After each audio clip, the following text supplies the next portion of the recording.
छत्तीसगढ़ के संस्कृति ला देखे बर सुने बर हमारे यूट्यूब चैनल लकी स्टूडियो सलोनी ला लाइक करो, सब्सक्राइब करो, शेयर करो। धन्यवाद।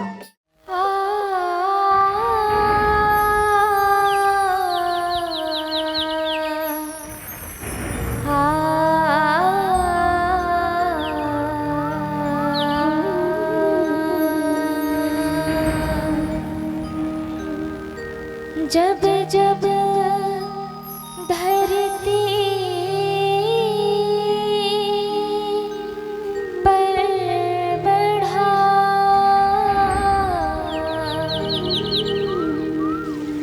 दुष्टों का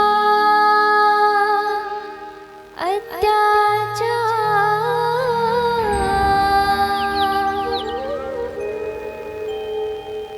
आदि शक्ति जगदम्बे ने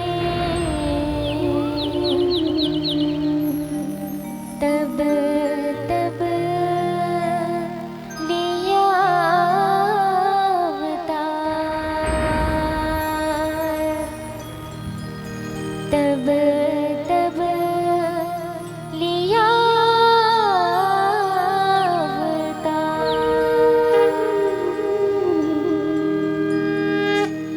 बोलो आदि शक्ति दुर्गा मैया की जय।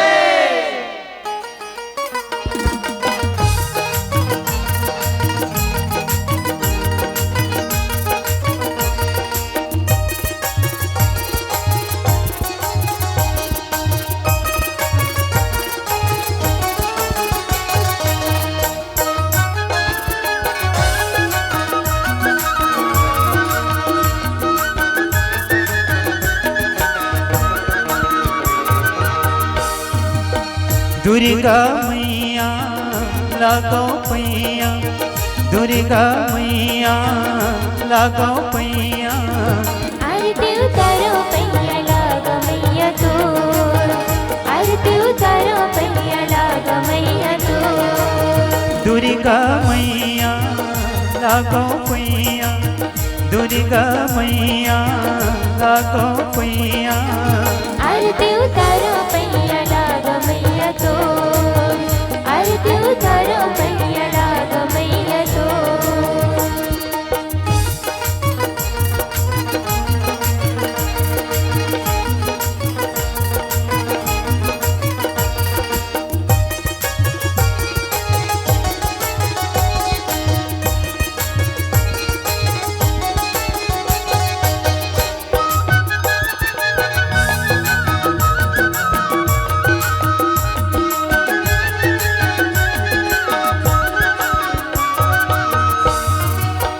कोनो कहते अम्बे गौरी, कोनो काली माई मैया, कोनो काली माई मैया, कोनो काली माई, कोनो काली माई मैया, कोनो काली माई।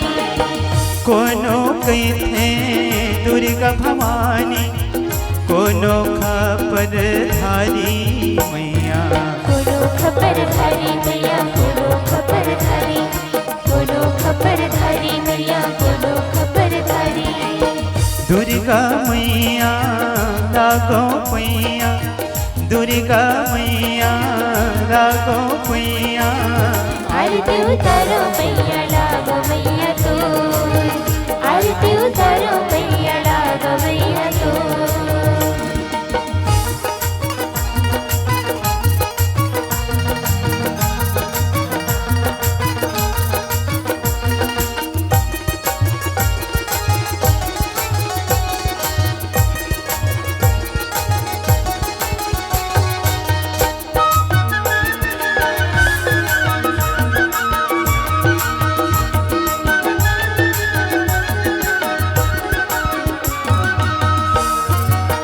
बघवा के हैं और सवारी, हातिम त्रिशूल धारी मैया, हातिम त्रिशूल धारी मैया, हातिम त्रिशूल धारी, हातिम त्रिशूल धारी मैया, हातिम त्रिशूल धारी।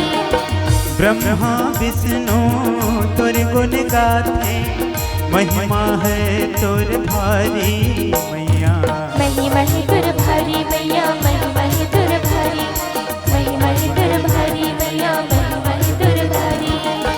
दुर्गा मैया लागो पैया, दुर्गा मैया लागो पैया। आरती उतारो पैया लागो मैया तोर, आरती उतारो पैया लागो मैया तोर। आरती उतारो पैया लागो मैया तोर, आरती उतारो पैया लागो मैया तोर।